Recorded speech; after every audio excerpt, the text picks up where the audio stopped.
Hello and welcome to the In the Money Players Podcast. This is a show for the racing at Saratoga on Saturday, August 1st. So happy to be back in the fold doing shows with our friends at NYRA/Saratoga again. I'm not in Saratoga. I am on Long Island. My father's old office and the house where my mom still lives is where I'm coming to you from. But my vision this week, lots of great racing around the country, but especially excited to be getting going with Saratoga, especially with the return of these contests. We're going to talk about that all with you.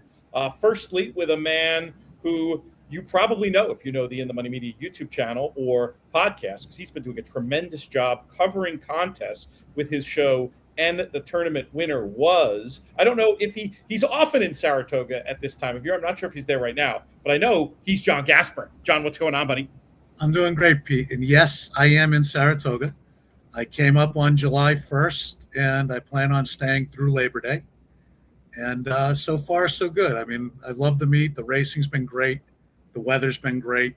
My betting has been poor, but that's always apt to change. It only takes one, my friend. It only takes one. Tell me, John, for folks that don't know, the type of topics you cover on the contest show and how you choose your guests. Give us a little bit of background for those that might have been thinking about dipping a toe into the water but haven't quite gotten there yet. So the idea is to find a contest prize winner from the prior week, whether it's on NYRA bets, express bet, or a live contest that I either participate in or follow. And the idea is to get the background of the contest player, how they go about looking at races, how they go about looking at contests, how that may differ from their regular horseplay. And then we go over the strategy in contest, meaning where they're sitting on the leaderboard, how they're evaluating the races that they want to bet. Are they betting minimums or are they going all in on their first strong opinion? And then we do a little bit of strategy at the very end. Where are they? Like trying to apply game theory as best we can. How much do they need? Do they need a 10-1 shot? Do they bet an exact to get them 10-1? Or do they bet a regular 10-1 shot? And then trying to go through that and walk through the results of the tournament. I think that type of hand analysis equivalent as they do in poker for racing is something that is sorely missing when it comes to horse racing. So I love that aspect of it. You can't help but learn when you listen to John with his brain for this game and the terrific array of guests he's gotten in the time the show's been going. And I must point out that I do think I just want to shout out our old friend Spencer Lugenbuehl, because I do see some common maybe DNA in what you're doing in terms of that ability to look back to help us going forward. Is that fair to say? Redboard Rewind is a little bit of the antecedent of and the tournament winner was? Absolutely. I listened to Spencer's broadcast a lot. He'd go over one or two races from the prior week from a betting standpoint. And I try to combine that with your origins at DRF of looking at contests and then applying what Spencer was doing of looking back at races that applied to the contest and try to mold them both into a new show when Spencer decided that real life got in the way of his podcast show. It happens, believe me. John, the reason you're here also is you're going to be very connected with the work we're doing on these rejuvenated NYRA contests. Part of the reason they are rejuvenated is a familiar face who is now working over there on the NYRA bet side. You can see him in his Saratoga hat if you're watching on YouTube. I don't even know your official title, but I'm guessing the word contest is in it. Everybody knows I'm talking about. Jackson Muniz. Jackson, what's going on? And what is your official title? Official title is contest specialist. So I don't know if that means as the one that's being in charge of it or as a player, but we'll do a little bit of both, hopefully. But yeah, things are good. It's a little weird for me right now because it's the end of July and it's pouring, and I'm watching the weather for these races, which I've never had to do in my entire life down at Del Mar. so cowboy. It's a little different, but it's great. As John said, the racing has been incredible, and as John said, it's been a struggle for me personally betting. It's been tough, but it's been really good, and especially that race on Saturday, that CCA Oaks was awesome.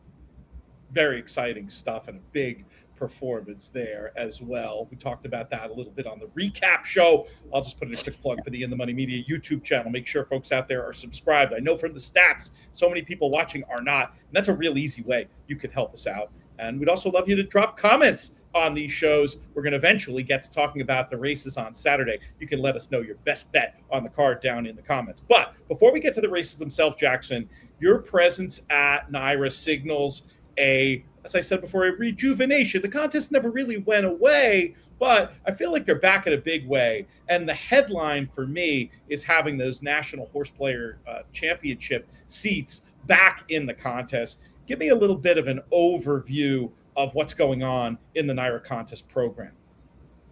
Yeah, so when I first got hired, there's a few things that I really wanted to bring to the table for our contest scene. And obviously, as you said, Pete, the NHC was a big one because people love the NHC for very good reason. We've all been there before. It's an incredible time. You're there for 4 days with some of the best horse players in the world. It's this giant horse player convention. You're with all your friends, you go to dinners, and you're in Vegas. It's phenomenal. Everybody wants to play in the NHC. So we're really glad that we're going to be giving people to qualify through us. And the first one's going to be this Saturday, obviously, but we're hoping to have some throughout the rest of the year and into 2027 as well. But not just the NHC seats this weekend. There's going to be 2 on the line for Saturday. We're also going to be having BCBC seats this weekend as well. One of those seats will be seated. So NYRA Bets will be putting up the $10,000 for that BCBC seat. And then depending on how many entries we get, we will continue to add a few extra BCB seats as well. I think if we get 100 people, it'll be 2 BCBCs and 2 NHCs. So and then after every 50 after that, there's an additional BCBC seat. Terrific. I wouldn't be surprised if you can make it, if not exceed those numbers. Give us a quick overview of the terms of the contest in terms of buy-in and how many races you have to play and the pools available. Yeah, a little different than the $1,000 contest we've done the last few years. It's still $1,000 buy-in, but it is going to be 500 split rather than the 750 250 split, which is going to be more money into the prize pool and more money back to the players that get into the top 4 or top 5 again, depending on how many entries. It'll be the same format. It'll be all 12 races at Saratoga on Saturday. We thought about maybe ending it with the Jim Dandy, but when the field came up with just a few horses, we'll keep the last race of the day. It seems like it's more competitive. So doing that win, play, show, trifecta, did I say exacta, and daily double. So very, very, very standard for us as far as the wagering types go. And then the minimums are different as well. It's going to be, you have to bet 5 races, but you only have to bet $50 per race. And then you still do have to bet your entire $500 bankroll. So make sure you're betting that at some point, because if you're only betting those 5 minimums, you're not going to meet the bankroll requirement. So make sure you get those in. I've had to DQ a few people recently, and I don't enjoy doing it, and it's never fun. So make sure you read the rules and get those minimums taken care of.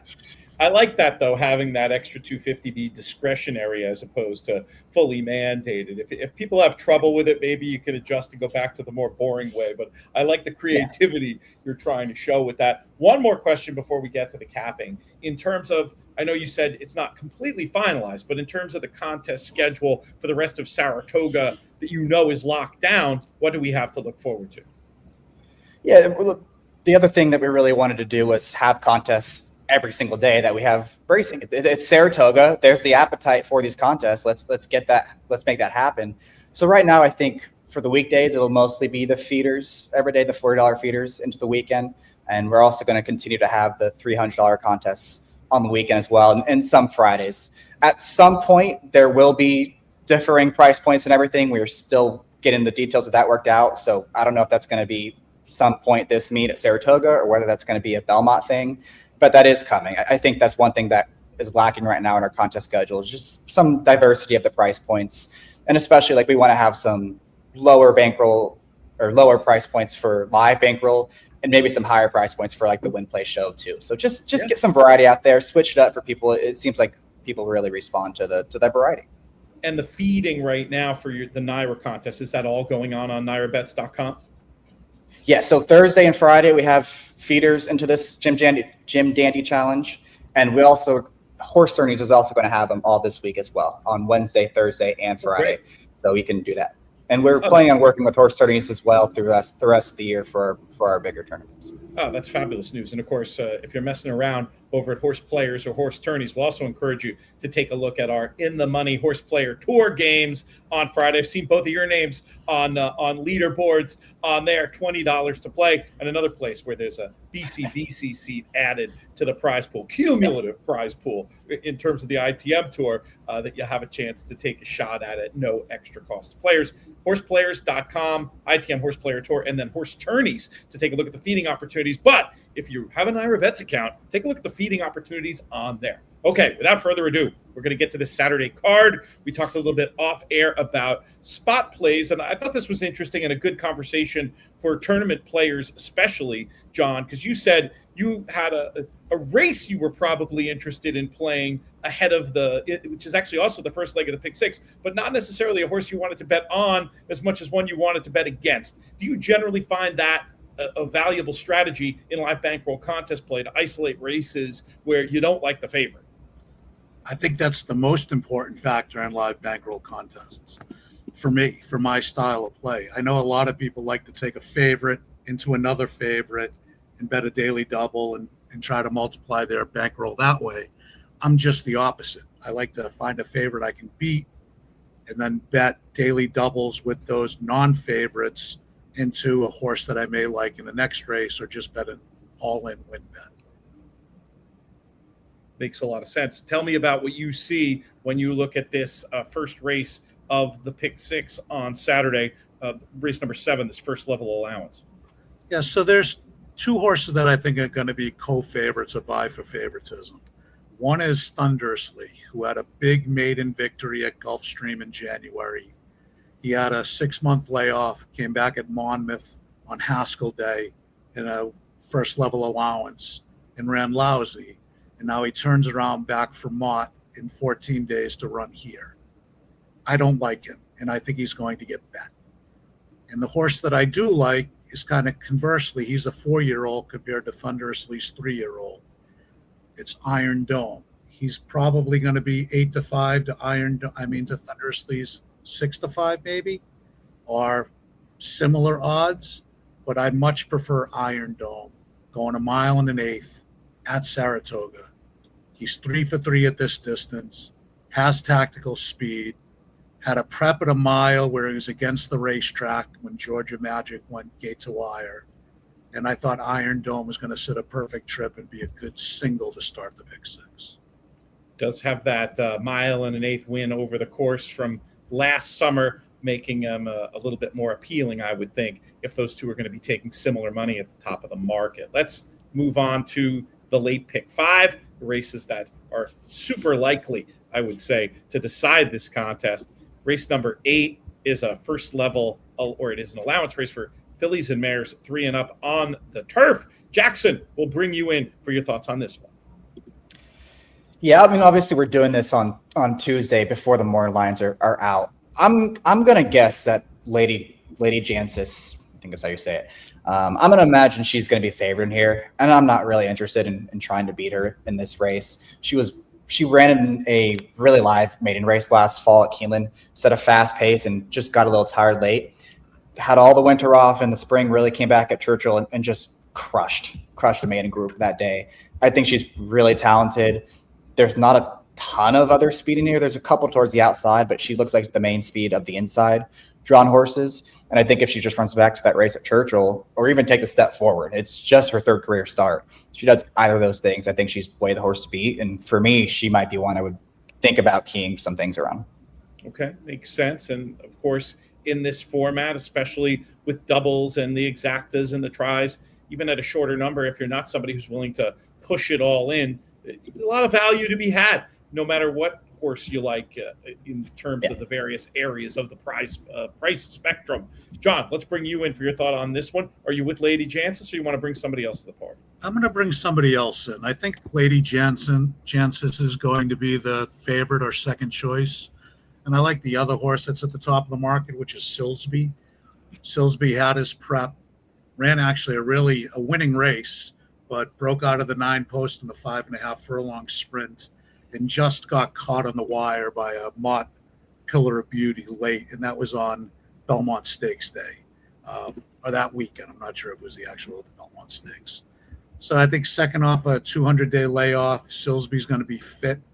She has speed figures that are better than Lady Jansen's going in. So if Lady Jansen's doesn't improve, I think Silsby's the one to be on the fire.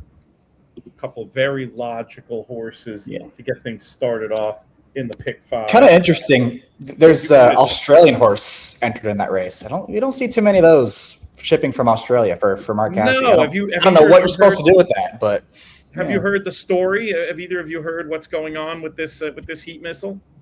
I'm assuming she's a bleeder, but I have not heard any story.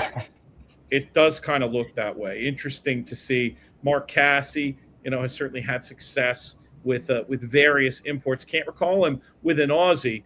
And the other interesting thing about this one is, the Aussies they're really known for being, they're the best turf sprinters in the world. That's not even a controversial statement. But this one has been running long, though does have some form over shorter. An interesting wild card. My inclination, though, would be to watch one. What do you think, Jackson? Yeah, I think so too. I can't remember who did an interview one time. It was about these horses in the Southern Hemisphere coming to the Northern Hemisphere, and it was actually on the Money Channel. It was an owner that did it all the time, and he said it takes at least 6 months for them to get completely acclimated to that. So that always stuck with me, and I've always given them a couple starts if they're coming a little early. It feels very logical to me.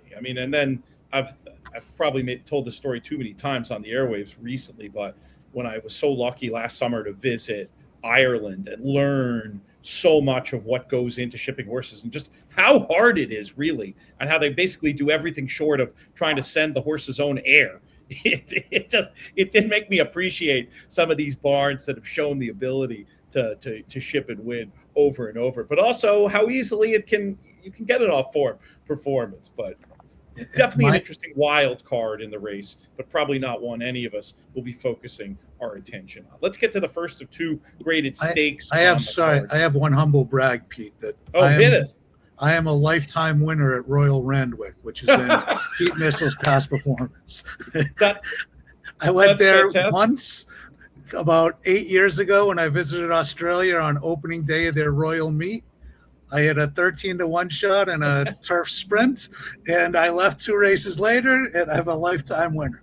And you haven't gone back. You haven't headed back.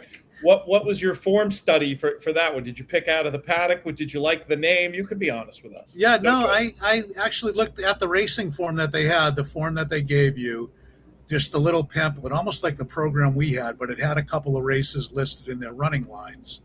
So you could make a relatively educated guess, and they had a lot of minor league tracks coming in. Well, this one had run at Melbourne, so I thought it was going to be a even class versus horses that were coming up in class, and I just took a shot. Good stuff. Let's talk about this Lake George now. John, because you made that nice tangent, we're going to keep it with you. Yeah, I was interested in Deep Learning here. Deep Learning's Chad Brown coming back off a layoff. She broke her maiden here as a first-time starter at Saratoga. I thought she ran credible as a 2-year-old in the Talma, where she was wide on both turns. And this looks like a really good spot for her to return. I know Chad gets his horses ready for Saratoga. They haven't been as explosive as I remember them be when they're coming, but Klaravich in a stake with Pratt off the layoff, and what I think is a horse that can improve turning 3, that's the horse I want in this field. Yeah, that's one I had notes on from way back. Was really well fancied heading into the Talma that day, and just had a really tricky trip around that inner turf up there. Has since shown some of the quality that got her bet down to 7-5 in the grade 1 that day. Definitely one that'll be on my tickets as well. Jackson, how about you? Can you make it a chorus for Deep Learning? I'm going to try against her in this race, and I think the reason is the lack of speed in here kind of concerns me for that filly. So I went to the Lion Lake again, who's not going to be any kind of crazy price in here. The outside post is a concern, but at least this race, it is on the inner, but it's a mile 16th. A little more room up to that first turn, and she does have a lot more speed than most of the horses drawn to her inside. So whether she can clear the field from the outside or maybe sit second or third, I don't think she's going to have to be hung too wide. And I just wasn't in love with the trip she's gotten in each of her last 2 starts. I think there are reasons to believe she can run a little bit better. And it's not like a filly she lost to last time was bad. I mean, Fitzwright came right back and ran a good third in that grade one. I think it was the Belmont Oaks, or maybe it was Saratoga Oaks. It was a grade one. Point is, that was a good filly she lost to. I'll take a shot on her in this race, and I would be against Amber Glenn, who's probably going to be over bet for Brad Cox and IRED. What do you guys think of Time to Dream in this spot? She's another one I've just always kind of liked, and the bloom is off the rose at this point. But that run 2 back against Lion Lake I didn't think was all that bad. I didn't really have a major excuse for what happened last time. Is it time to move on, or should I go ahead and follow Time to Dream off the cliff? I'm going to give her another chance. I actually like her better than I like Lion Lake. I thought their race in the Wonder Again 2 back, Time to Dream, was the better racehorse. Lion Lake seems to find trouble. She likes being wide. She can't seem to save any ground, and she's going to get that same trip here. Time to Dream may get a little bit more pace to chase. She's had no pace to chase in her last 2. So I think that she has a chance to show improvement off of 2 lousy runs, and she's going to be 3 times, 4 times the price of Lion Lake, because like Pete says, the bloom is off the rose. That Lion Lake trip is an interesting one. It's an I can argue either way. You know, you look at where she was, the pace call, and what the sectionals were, and Lion Lake maybe was supposed to run a little bit better. But to Jackson's point, I felt like it was kind of an inefficient run just because she was like a little slow out of there, and I felt like had to like use a little gas early to get into what should have been an easy spot. So I can argue it either way, and I guess if you can argue it either way, you go with the one that's the longer price. But did you have another comment or defense of Lion Lake you wanted to make as opposed to Time to Dream, Jackson, or are you interested in both of them? I've given Time to Dream a number of chances throughout her career, and I've kind of just seen enough of her. And I'm not going to fault anyone who wants to take a shot, because as you guys said, she is going to be a price in this race. She's not going to get bet compared to some of these other horses, so I'm not going to try to talk you off. Let's move on to the other graded stake, the Jim Dandy Grade 2 action. We talked about it a little bit earlier. It is the old English racing cliche applies to this one. It's a field that is low on numbers but high on talent. I think just as a horse playing point of view, you look at it and you say, who's going to run with Chip Honcho? I'm not sure I can find somebody to run with Chip Honcho. I want to see what you guys think, though. Jackson, why don't you kick us off? Yeah, anybody that knows my handicapping style is going to make a ton of money on who I'm going to pick in this race, because, as you said, Pete, there are 4 deep closers in this race, and there's 1 speed horse. So I'm going with the speed horse. He's on the rail. He's going to be all by himself in here. I hope they don't put the brakes on him early. Like, I hope he has a 4-length lead down the backstretch, because if he's got a length lead on these horses, they are going to outkick him. I have distance concerns with this horse too. He needs a head start. He's got to keep him away from them, discourage them a little bit. And I don't think he's going to be the favorite in here. I would think it's going to be either Commandment or Renegade again. So it seems like he's going to be a relatively good price in the smallish field. What do you think, John? Can you bring another one in, or are we going to be left with 3 Chip Honchos? We're going to be left with 3 Chip Honchos. He has such a pace advantage that hopefully that he uses it, right? Like Jackson says, Jose Ortiz gets him out and doesn't want to restrain him because they're concerned about the distance. Just let him go, be comfortable, and force Renegade and Commandment to run more forward and away from their style rather than bringing them into the race and letting them just who has the best closer. I am a little concerned about the price. Everybody sees lone pace with 4 closers, right? So how's he going to get bet? It reminds me a little bit of the Stephen Foster a few weeks back with Magnitude going against Sovereignty and White Abario and drawing a blank on the 3rd horse in that race. That he looked like lone speed. Jose Ortiz got him out to the lead, made everybody uncomfortable chasing, and then went gate to wire. And I expect Chip Honcho to do the same thing here. What about the others? How do we separate them in terms of exotics? Does anybody have a strong opinion about who amongst the other 4 will get the best trip and maybe be able to get in there? I would be ice cold 1-5. Chip Honcho over Commandment. I just think Commandment to me is the best horse in this race, but with the pace advantage that Chip Honcho has, I think it's going to be tough for him to close.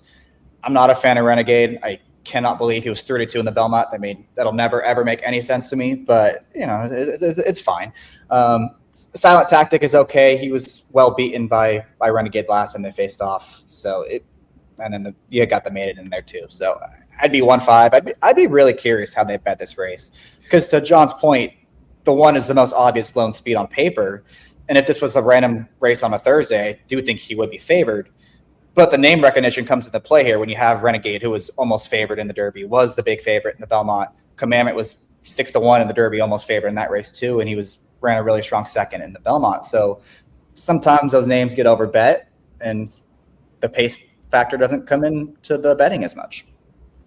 John, when you mentioned the Stephen Foster, I can't help but think ahead to the Whitney. We'll be seeing many of those horses participating, including, I think, the horse that slipped your mind, Baeza. Is that who you were coming on? Yeah, that was it. That's going to be a heck of a day of racing. It always is. These Saratoga Saturdays just so much fun. Can't wait to see, even with the short field, how this one plays out and what implications that's going to have for this wide open. Well, I say wide open division. There's a clear leader, but it does seem like a leader in Golden Tempo that doesn't exactly have the eclipse locked up, given how many more valuable races we have. We'll learn a lot more starting on Saturday. Let's move on to race number 11, where we've got a New York bred turf allowance going 5.5. John, I'm going to throw the ball back in your court. Yeah, I'm curious how this race is going to be bet. I like a price in here. I like the 7-horse Wrighton. So I bet Wrighton last time at 7-1 and felt he was the best horse in that race. But he missed the break. He closed well. And it was a tough to finish here in the 5.5 furlong sprint in a 12-horse field and passing basically the entire field. He's broken poorly twice, so that is a cause for concern. But if he breaks on terms, even like he did as a 2-year-old mid-pack, I think he's the best horse in the field, and he's going to win the race for fun. And at a price that's going to be 5-1 or more, I'm all over Wrighton. Compelling case there from John for number 7, Wrighton. Jackson, what do you think? I'm going to go to King Puck in this race. He comes out of the exact same race. He hadn't run in almost 6 months. He hadn't run since November. He was drawn wide. He was part of the pace. It was a fast pace that kind of came apart late. He got the best of their speeds, opened up on the field, and just got a little tired. And I think it was a race that he could really benefit from. He's got that race under his belt. He's drawn outside of all the other speed for Saturday, but I don't think there's nearly as much speed as there was last time. And he's also not a horse that needs the lead to be effective. He's proven he can sit a length off of it and run just as well. So I would be looking at him in this spot, but it's not an easy race. The other one that caught my eye a little bit was Joker on Fire, who has had a lot of outside trips in his last few turf races. Last time, I think you can make the argument he faced a tougher field than this and ran very well, finishing second against that good field. And now he's got a cozy inside post, and a stalking trip is probably going to be in the cards for this horse. So those are the two I'd be looking at, but this is a tough race. It's not easy. Not easy at all. I will second that idea on Joker on Fire, though. I do think that can be an important angle going from outside to inside in a spot like this, and with the way the pace map looks. Let's close out race number 12. We're on the inner turf for maidens. Fillies 3 and up. Fillies mares 3 and up. And we've got one more race here, and it's an important one because it will determine not only if we catch all the late picks, but also very likely who wins this NYRA Bets contest on Saturday. John, how are we going to get paid? I'm going to take a shot with a price in this race, or at least the horse I think is going to be a price. The number 4, Timeless Melody. It's a second-time starter out of the Philip Antonacci barn. I like him going second time. I like him when he ships up here to Saratoga. If you look at the work tab, they train privately at their own farm down in Connecticut called Lindy Farm. But he's shipped this horse up here twice to Saratoga to train on the turf on the Oklahoma. I like that. That clearly, to me, signals intention, right? So he's a horse that they want to win at Saratoga, or they want to run here at Saratoga.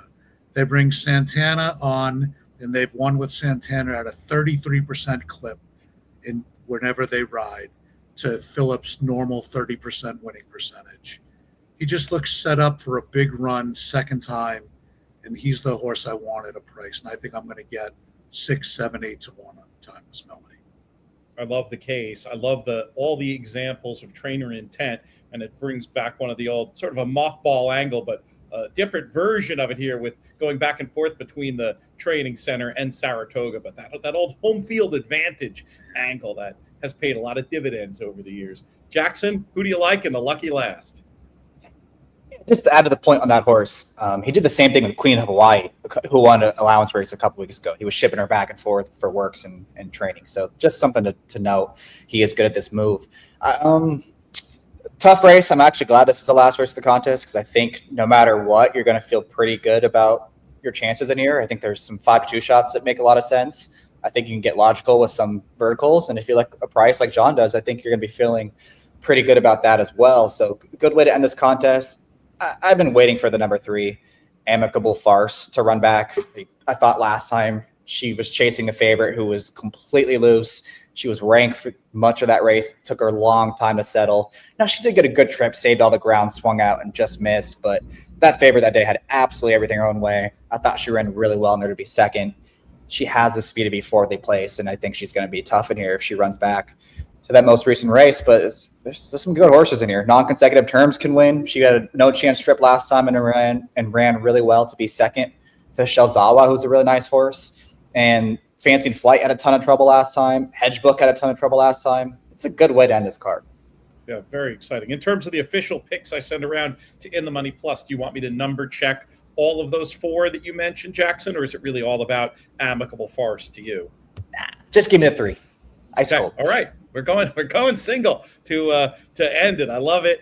And just to put some numbers to what you were saying about the pace scenario last time, according to the Racing Flow data that I love to look at, our buddy Jake Jacobs, he had that as a speed favoring day and a speed favoring flow to the point where a closer was only going to win that race about 9% of the time. So I do think Amicable Farce had things stacked against her. Second off the layoff, granted 49 days, but still these days that still counts as a second off a layoff, especially for an operation like Chad Brown coming to a place like Saratoga. Lots of arrows pointing in the directions of your 2. I'm going to have lots of picks that close out 3, 4 to make sure your 2 guys' numbers are well represented in this spot.